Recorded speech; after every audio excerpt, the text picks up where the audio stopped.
Every day, really, in the beer garden. This is a great day to drink beer.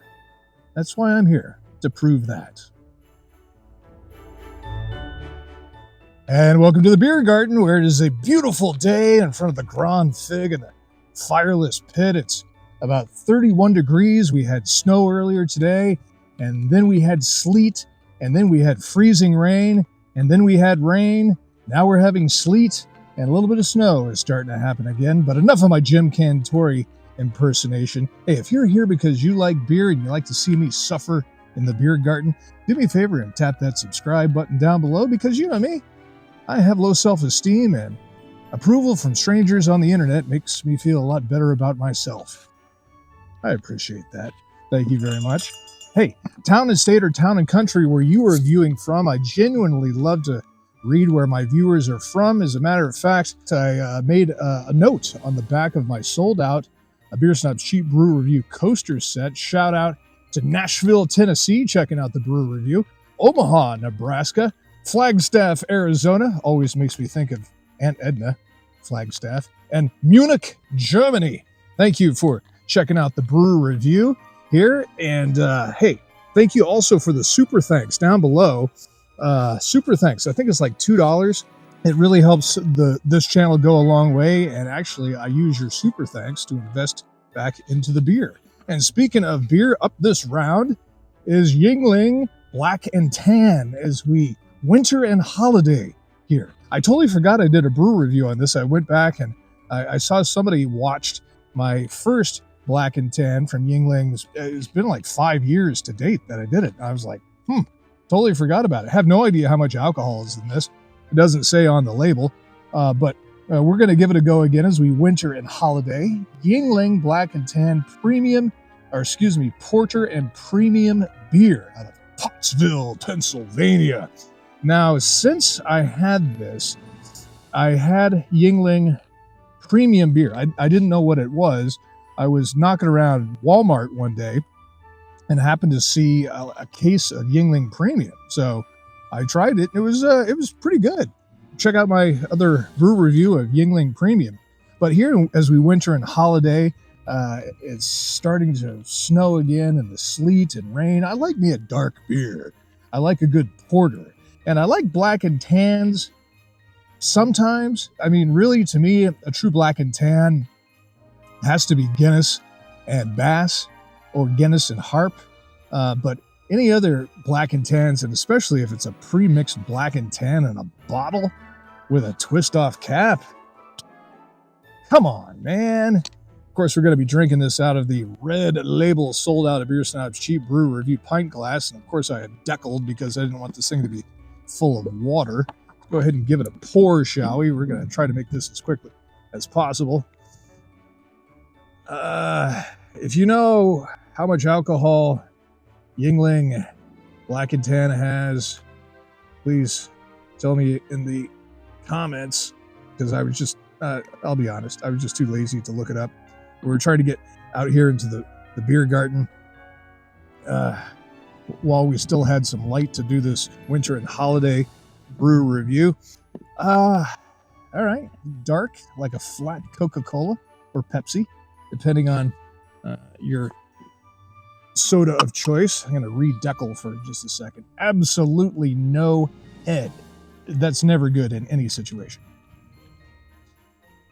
Okay, time for the nose, shall we? Let's give it a nose. My hand is absolutely frozen. It's hard to pull any nose out of this. It's so cold out here. And as the water, drains from my Stetson into my Yuengling, I'm getting a lot of malt, which I like. I enjoy that. No sense of hops. I just got snot is just pouring into my Yuengling as well. But yeah, I'm getting a fair amount of malt, and for the smell of it, I'm getting notes of gas station cigar. Those little Swisher Sweets you get for like $1. Pulling out some notes of that. Maybe a little gasoline. Perhaps some burnt rubber. All right, it's no sense in overthinking it here. Time for the liquid to hit the lips. Town, estate, town, and country where you are viewing from. Let me know where you are watching. I really appreciate it. Let me know what beverage you're enjoying while you're watching me suffer here in the beer garden. Cheers. I'll be rating this out of 5 stars, by the way. How good a cheap brew is it?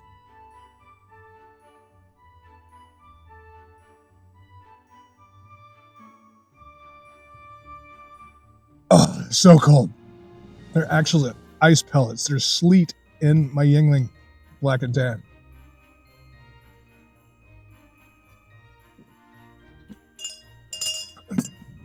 All right. No big surprises if you're a fan of Yuengling. It's pretty much right there. Excuse me, nurse. There's some flavor there, but there is that little element of cheapness, that almost metallic sort of aftertaste. This is very typical of cheap brews. Fairly good maltiness throughout it, just like the nose. It didn't hold up the bottle. Absolutely no hops in that. No real essence of quality either. When you're drinking this, you know you're drinking a cheap brew. Not breaking any ground with that. Is it awful? No. Who would be drinking this? Perhaps someone who would just like to winter and holiday, have something a little different, but doesn't want to break the bank. A 12-pack of Yuengling Black Tan was going on sale at Kroger for 2 12-packs for $22. So $11 for a 12-pack. It's all right. For that, you're talking a little less than $1 a bottle. I think that's just about the right price point for the taste. And as I am absolutely freezing and have lost all feeling in my right hand, and who else would be drinking this brew? Perhaps someone trying to be sophisticated, perhaps. Maybe someone in a double wide, just trying to maybe get a leg up on life and trying to better their situation. You know, they don't really want to spend a lot of money for the really good Black and Tan brews, or maybe they just can't flat out afford it, but want to try to make yourself feel a little bit better. Yeah, it's not awful. Around the winter and holiday time, yeah, a little something different. Have it in the cooler, or in this case, just leave it out on the back porch. Out of 5 stars, Yuengling Black and Tan. I'm going to put you down for a 1.83 out of 5 stars. So there you go. Town and state, town and country, where you are viewing from. I really appreciate your views, sub, and support. Super thanks down below. That money goes right back into the video to buy beer so I can do some more brew reviews. And hey, it's a less than optimal day here in the beer garden, but every day, really, in the beer garden is a great day to drink beer. That's why I'm here, to prove that, I think, in front of the drawn fig and the frozen fire pit. So you go grab yourself a brew and you drink that brew. Cheers.